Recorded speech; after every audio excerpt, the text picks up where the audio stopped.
What's going on, everybody? My name is Ben and welcome back to the All at Sea group build. This is episode number 14 and we're going to be calling it quits on the roof today. We're going to wrap this kit up, so let's go ahead and get started. Now, first thing we have to do is we have to go ahead and add a bit more energy and action to the water. I like how it looks, but I want a little bit more interaction between the aircraft and the water base. And to do that, I went out and picked up this. This is some water effects by Woodland Scenics. I've heard it's really good stuff, so we're going to try to go ahead and mold that into the float, adding some splashes, adding some extra waves, and really kind of tying everything together. Now, worst comes to worst, I do have some resin left over. I have both the hardener and the resin itself, so I could mix up a batch of that and pour it all over the model's floats, and I don't really want to do that though.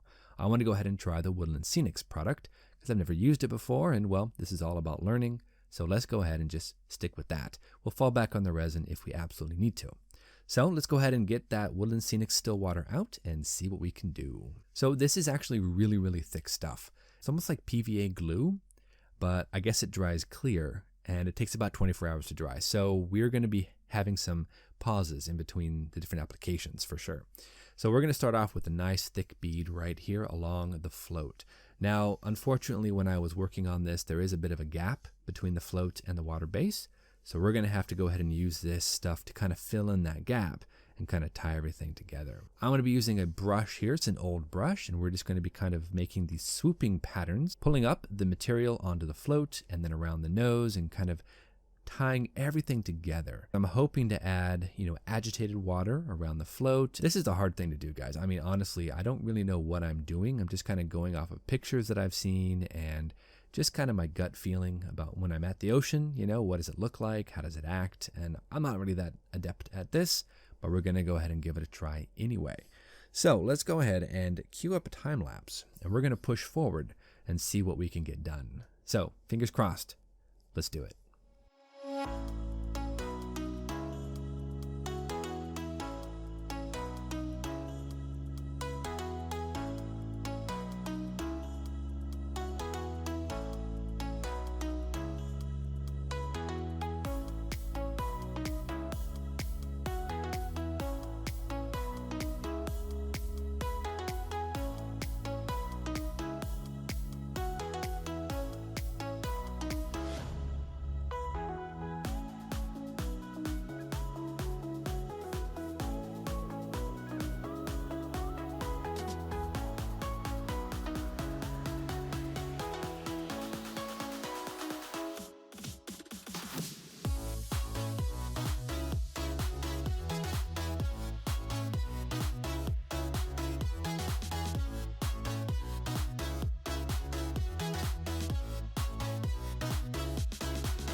All right, everybody, we are back. This is about 24 hours later. As you can see, the material that we added is nice and dry. There's a little bit of some white left in the thicker parts when I applied it. Just kind of keep in mind that it won't dry completely transparent if you put too much on. I think you got to kind of build it up small layer by small layer instead of just glopping it on, because it tends not to dry in the very thickest parts of the material.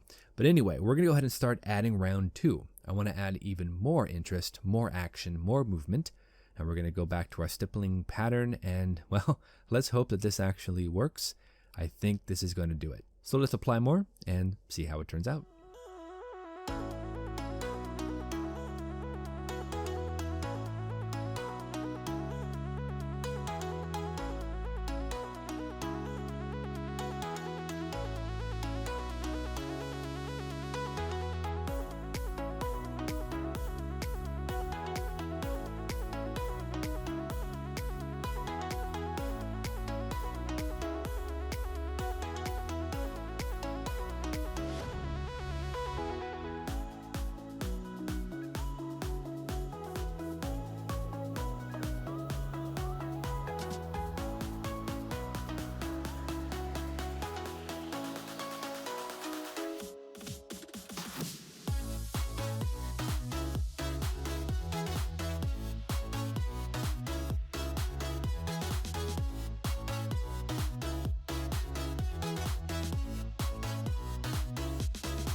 All right, everybody, another 24 hours has passed and all of our water effects have dried. So now we're left with, I think it looks pretty interesting. A lot of vegetation, we got a lot of ripples, we got some splashes. I brought up the water effects on top of the float and down the sides and then up the sides of the float as well. I gotta tell you, I'm really digging this material. The Woodland Scenics water effects is super cool, guys. You can do a lot of interesting things. So now what we're gonna have to do is we have to go back in and add a little bit of the white caps. I want to go ahead and just kind of stipple some white onto there to give it the appearance of agitated water. Let's try it.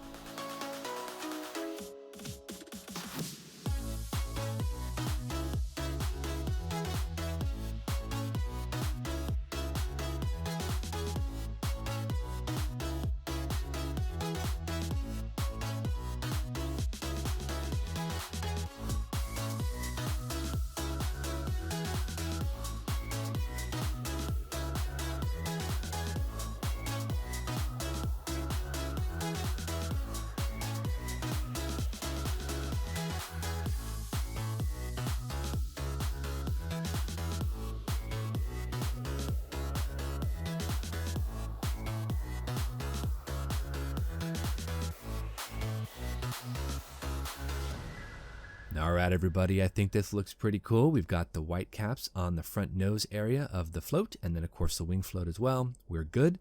For the front machine guns, I've already hollowed out the front of the guns. I went ahead and painted them with a nice gunmetal color. I think they look pretty snazzy. Using our tweezers, we'll position the guns right where they should be. The problem is, if I push them too far, they're going to fall right inside the aircraft, and I'm never getting them back. Now, we do have to install a little bit of easy line, and we're going to take that from the tail of the aircraft all the way to the radio mast. And that's just going to be a real simple procedure, nothing too fancy. I'm going to use my X-Acto knife and just kind of carve into the tail just a tiny bit. And using my pin vise, I'm going to go ahead and make a hole where we can then feed in that easy line. That's it, really, honestly. A little bit of super glue, we'll stretch out the easy line, we'll attach it to the aerial, and we are good to go. So let's go ahead and place that easy line right into that opening. I have a little bit of glue already in there, so this should tack up quite nicely. Then I can come back and I can add a little bit of extra glue to make sure it doesn't go anywhere. Looks nice, awesome. Now for the front mast, I want to go ahead and make a little bit of an indentation. So I'm going to use my flush cuts, but I'm not going to cut all the way through. I'm just going to basically score it on each of the sides. That should give me a little place where I can wrap the string around, and then I can glue it down, and it should look pretty good. So let's go ahead and just string this around. Now we're going to add a little bit of super glue right on the end there, and then we're going to really get this a little bit of tension here, and we're just going to wrap it around the aerial, just like that. One more loop ought to do it. There we go. I love Easy Line. Honestly, I don't know how I survived without Easy Line. This stuff is awesome. So that's about where we want it, and we're going to give it a little bit of tension. We'll drop a little bit more super glue on that, and I think we'll be ready to go ahead and give you the final reveal. All right, everybody, let me go ahead and show you the finished 1/48 scale Hasegawa A6M2-N Rufe with custom water base. Here she is, all finished up. I gotta tell you, this was a very, very fun build. I learned a ton of information. I've tried a lot of new techniques, and honestly, I can't complain. It's been a lot of fun. I would recommend, though, we should have probably painted on the markings for the wings, just because those navigation lights are just such a pain, and the decals did not want to settle down around those, but that's really my only gripe.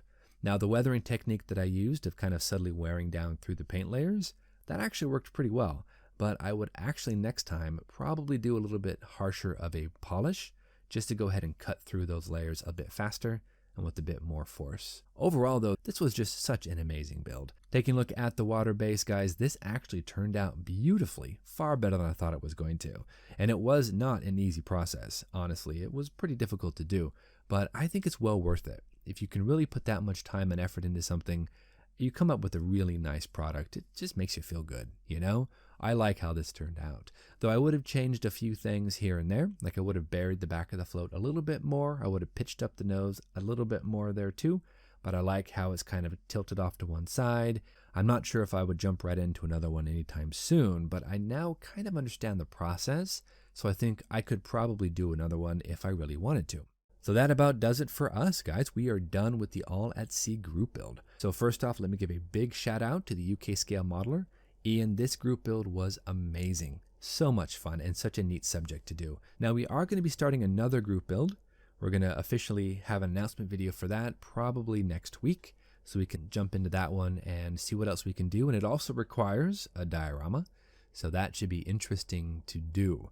I'm not going to do another resin base, guys, not for a little while anyway, and we're just going to go ahead and have this one be it for a bit. So thank you so much for tuning in, everybody. I've actually almost reached 1,000 subscribers, guys. I am thrilled, just absolutely humbled. We're going to be going into another group build starting next week. I'll be doing an official announcement video for that. We'll show you the kit we'll be building, talk a bit about what I have planned for. So tune in next week for that. But until then, guys, thank you so much for joining me. As always, you know the drill. Go out there, get yourself some bench time, build something cool, have some fun. We'll see you back here next week for another episode of Ben Builds.